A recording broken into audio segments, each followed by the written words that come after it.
आज जो हम पढ़ेंगे वो क्लास 11th स्टैंडर्ड के चैप्टर नंबर 3 के बारे में पढ़ेंगे। तो चैप्टर नंबर 3 जो यहाँ पे है आपका लेसन नंबर 3 है, मीन्स यहाँ पे डायवर्सिटी इन दी लिविंग वर्ल्ड। आप देखिए ये लिविंग वर्ल्ड होता क्या है, मीन्स लिविंग वर्ल्ड में अगर हम बात करें लिविंग वर्ल्ड क्या है, तो लिविंग मतलब होता है कि हमारे एटमॉस्फेयर में जितने भी क्या है ये ऑर्गेनिज प्रेजेंट हैं, उनके हम कैरेक्टरिस्टिक फीचर्स को देख करके कैसे ये पता लगाएं कि कौन सा ऑर्गेनिज लिविंग है और कौन सा ऑर्गेनिज लिविंग और नॉन लिविंग है। तो इसके बेसिस पे मीन्स किसके बेसिस पे हम ये जाने कि यह लिविंग है नॉन लिविंग है। तो आज जो हम इसी के बारे में पढ़ने वाले हैं कि जो ये लिविंग होते हैं नॉन लिविंग होते हैं, इनके कैरेक्टरिस्टिक फीचर्स देख करके हम ये पता लगा लेते हैं कि यहाँ कौन सा ऑर्गेनिज लिविंग है कौन सा नॉन लिविंग है। आप देखिए ये जो लिविंग होते हैं इनके अंदर कुछ ग्रोथ होती है, मीन्स क्या होती है, इनके अंदर ग्रोथ होती है। मीन्स उनके ग्रोथ में क्या क्या चीजें होती हैं, मीन्स उनके हाइट में चेंजिंग आएगी, उनके जो भी बॉडी पार्ट होते हैं उसमें चेंजिंग आएगी। तो ये सारी चीजें होती हैं। तो इसमें लिविंग ऑर्गेनिज पढ़ने से पहले मीन्स लिविंग जो उनके अंदर जो कैरेक्टरिस्टिक फीचर्स होते हैं वो सारे लिविंग ऑर्गेनिज के अंदर होते हैं। वो जो फर्स्ट यहाँ पे फैक्टर है आपका वो है आपका ग्रोथ।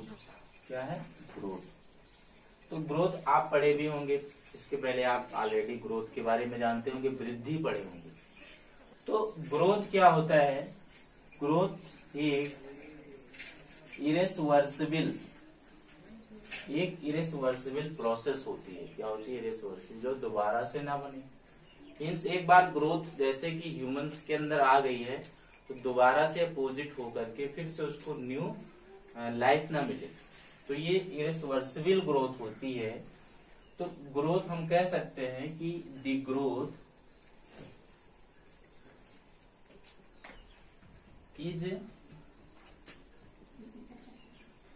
आप इसको अंडरलाइन कर देते हैं, इरेसवर्सिबल प्रोसेस, या हम कह सकते हैं नंबर ऑफ सेल्स या नंबर ऑफ मास। तो ये सारी चीजों में अगर उसके वृद्धि हो रही है, उसके चेंजिंग हो रही है, तो उसको हम ग्रोथ बोलते हैं। तो अब देखिए ये जो लिविंग ऑर्गेन का पहला फैक्टर होता है। अब देखिए जो ग्रोथ होती है इसको हम 2 कैटेगरी में इसको डिवाइड किए हुए हैं। कितने कैटेगरी में? 2 कैटेगरी में डिवाइड किए हैं। पहला जो होता है वो होता है इंटरनल ग्रोथ। क्या होती है? इंटरनल ग्रोथ होती है। एंड दूसरा जो होता है वो एक्सटर्नल ग्रोथ होती है। क्या होती है? External growth. अब देखिए ये 2 तरीके से ग्रोथ होती है। अब इंटरनल ग्रोथ क्या होती है? मीन्स अगर किसी लिविंग ऑर्गेनिज्म के शरीर के अंदर में कोई वृद्धि हो रही है, कहाँ हो रही है? उसके अंदर में वृद्धि हो रही है, तो that is called internal growth. इसमें क्या क्या चीजें आती हैं? जैसे सेल्स होती हैं, ये जो कोशिकाएं होती है हमारे इंटर में, ये क्या होती है? पाई जाती है अंदर में, वहां पे ये बनती रहती हैं। ठीक है। तो अगर हम एक्सटर्नल ग्रोथ के बारे में बात करें तो एक्सटर्नल ग्रोथ में हम एग्जांपल जो ले सकते हैं वो स्नो माउंटेन का ले सकते हैं। किसका ले सकते हैं? स्नो माउंटेन, जो हिमपात पर्वत होते हैं। जैसे कि ये जो एक्सटर्नल ग्रोथ होती है इसमें इरेसवर्सिबल प्रोसेस नहीं होती है। इसमें एक एग्जांपल लेके हम समझ लेते हैं। जैसे ये क्या है? ये है स्नो माउंटेन। अब देखिए स्नो माउंटेन का जैसे टेम्परेचर आज 40 डिग्री है। अब क्या नेक्स्ट डे इसका टेम्परेचर इतना ही रहेगा? नहीं, ऐसा नहीं। अब देखिए इसमें क्या होता है, हो सकता है उसका टेम्परेचर 52 हो सकता है या बढ़ सकता है 55 हो सकता है। तो यहाँ पे जो स्नो माउंटेन होता है इसका टेम्परेचर घट बढ़ सकता है। तो ये इसका एक रिसेप्शन होता है। मीन्स अगर आपसे कोई पूछा जाए कि ग्रोथ क्या होती है, तो ग्रोथ में आप क्या करेंगे? ग्रोथ ऐसे आप लिख दीजिए कि जीवों में होने वाली जो भी आंतरिक और बाह्य वृद्धि होती है, बाह्य वृद्धि, उसको ही हम ग्रोथ बोलते हैं। ऐसा नहीं, आपको गलत हो जाएगा। तो इसमें क्या होगा, कुछ रिसेप्शन होती हैं, जैसे कि स्नो माउंटेन। तो स्नो माउंटेन का एग्जांपल हम ले सकते हैं, क्योंकि ये इरिवर्सिबल प्रोसेस नहीं होती है, ये ग्रोथ का एक रिसेप्शन एग्जांपल होता है। ठीक है, तो इस रिसेप्शन एग्जांपल को हम एक्सटर्नल ग्रोथ में ले सकते हैं। अब देखिए यहाँ पे क्या होता है, कहीं कहीं लिखा होता है इंटरनल ग्रोथ और कहीं कहीं एक्सटर्नल ग्रोथ लिखा होता है। अब देखिए इसमें क्या होता है, कहीं कहीं लिखा होता है इन वीवो लिखा होता है और कहीं कहीं लिखा होता है इन विट्रो। अब देखिए इन वीवो और इन विट्रो का मतलब भी यही होता है, इंटरनल ग्रोथ और एक्सटर्नल ग्रोथ। मीन्स अगर किसी भी लिविंग ऑर्गेनिज्म के अंदर में जो वृद्धि हो रही है उसे हम इंटरनल ग्रोथ बोलते हैं, दैट इज इन वीवो। और अगर किसी भी लिविंग ऑर्गेनिज्म के एक्सटर्नल में उसके बाहरी सरफेस पे जो भी वृद्धि हो रही है उसे हम बोलते हैं in vitro, that is external growth. तो ये दो तरीके से कहीं कहीं लिखेगा तो आपको सेम समझना है। अब देखिए ये जो लिविंग ऑर्गेनिज्म में आने वाले एटमॉस्फेयर में प्रेजेंट ये सारे जीवधारी होते हैं, इनके अंदर ये फीचर्स होते हैं। अब इसमें क्या होता है, इसमें जो लिविंग ऑर्गेनिज्म में आने वाले दूसरा जो फैक्टर होता है तो दैट इज रिप्रोडक्शन होता है। क्या होता है, रिप्रोडक्शन, जनन। अब देखिए ये रिप्रोडक्शन आपको पता भी होगा, स्टूडेंट को पता भी होता है, जो भी 9th-10th के स्टूडेंट होते हैं, क्योंकि उनको ऑलरेडी इसके पहले बेसिकली इसके बारे में पढ़े हुए होते हैं, इसलिए पता होता है उनको। अब देखिए रिप्रोडक्शन कभी कभी आता है कि जनन किसे कहते हैं, तो बच्चे क्या करते हैं, उसकी जो डिफिनीशन होती है उसको लिखने में गलती कर देते हैं, सटीक डिफिनीशन नहीं लिख पाते हैं। तो इसकी जो सटीक डिफिनीशन होती है वो क्या होती है। अब देखिए अगर हम बात करें ये जो रिप्रोडक्शन होता है, तो रिप्रोडक्शन कह सकते हैं दी organism of formation of a new organism from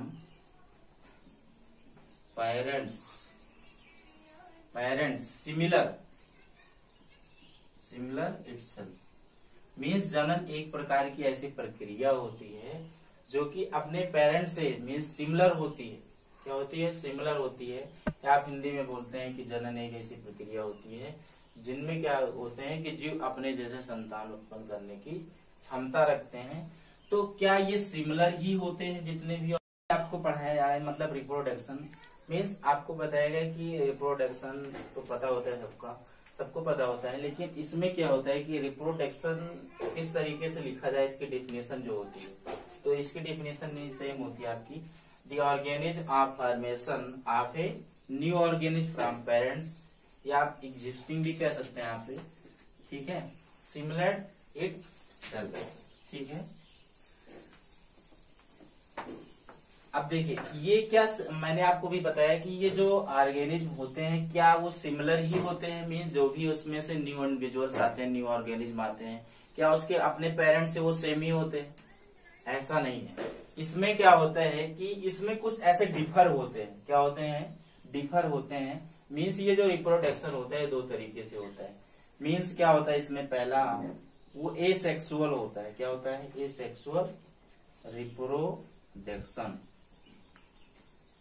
and जो दूसरा होता है आपका वो होता है सेक्सुअल रिप्रोडक्शन।